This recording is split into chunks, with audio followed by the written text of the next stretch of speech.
Hello everyone. Today's interview is with Sanjana Vivek, who's got into the Ashoka University on a 100% scholarship.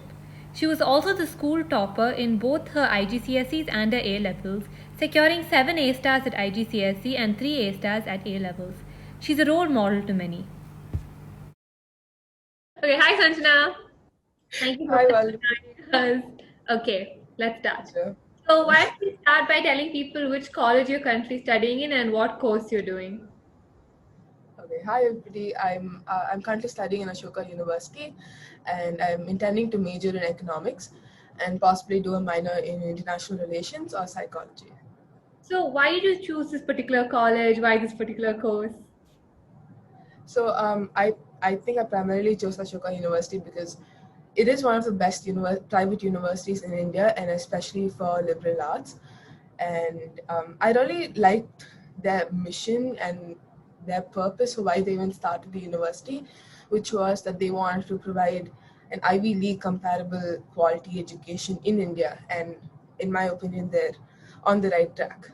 And I chose economics because I took economics in ninth, 10th, 11th, and 12th in school, and I really enjoy the subject, and I wanted to pursue it further. Why to tell people you got a 100% scholarship? I got a 100% scholarship to Ashoka University. Yes. And what other colleges did you apply to and get admission into? So I applied to Ashoka University. I applied to Azim Premji University in Bangalore.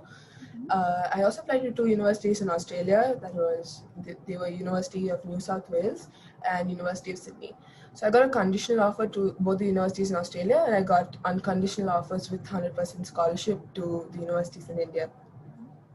And what are all the other things you did to get into these top universities, like SAT, sports, social activities? Okay, so I did take the SATs.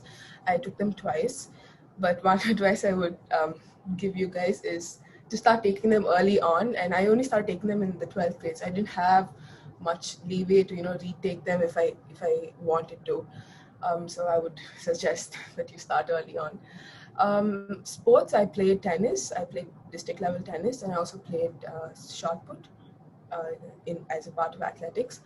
Extracurriculars, I did a lot of MUNs. I was part of the Young Author program in school, and we published two books.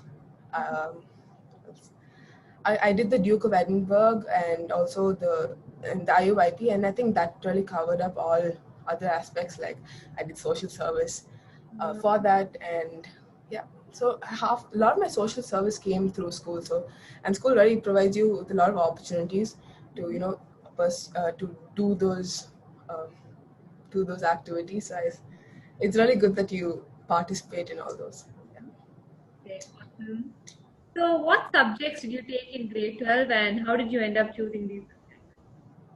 So for my AS and A level, for my AS, I did economics, physics, mathematics, and general English. And I went on to drop general English for my A levels. Uh, I think I chose them primarily because I wasn't sure if I wanted to get into the commerce stream or science. And this combination just provided the best of both worlds. And it was also at that time deemed to be the toughest combination one could take for A levels. And getting good grades in them has a lot of value. So that's why I took those subjects. So, it's extremely important to choose the combination correctly, right? Yes, definitely. But it also depends on what you want to do in college and later on. And when did you start preparing to get into college? I think in 11th, I knew what colleges I wanted to apply to, and that sort of helped me build a plan. And I only started preparing early in 12th grade. So I think around October of when I did 12th grade, that was last year. Oh, wow. And if you could convey two to three things to high school students these days, what would it be? I think primarily, I mean, one would definitely be uh, I I cannot stress upon how much hard work pays off in whatever you do, whether it's academics or sports or extracurriculars.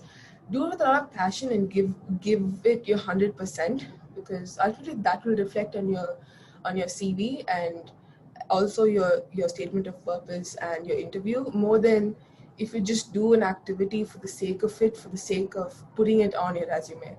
So I think, yeah, the one would definitely be that hard work truly pays off, and give anything you do your 100%. Another one would be to start preparing early. I think that really helps. And also, I mean, it depends on each individual person, and I think you should check with your career guidance counselor. But to apply in the early admissions round, because that's what I did. I applied by November. So by the time I wrote my board exam, I knew which college I'd already gotten into and what I'd already selected the college I was going to. I think that took a lot of pressure off the board exam, so I didn't have to focus on applications and studying for the boards at the same time. So I think that really helped. Perfect. And lots of students these days struggle to find a work-life balance. How did you manage to do that? Honestly, I didn't have many distractions at home, so uh, um, but I think just like prioritize what you have to get done. So finish off what you have to get done, and then uh, do whatever um, you know do your other activities like chatting with your friends or whatever. But first, it's easy to postpone, but I think you need to find the grit to not. Because I know you hang out with your friends after you're done with all your work. So you have fun and you study. So Yeah. yeah. Okay, that's the end of the interview. Sanjana, thank you so much. Thank you so much.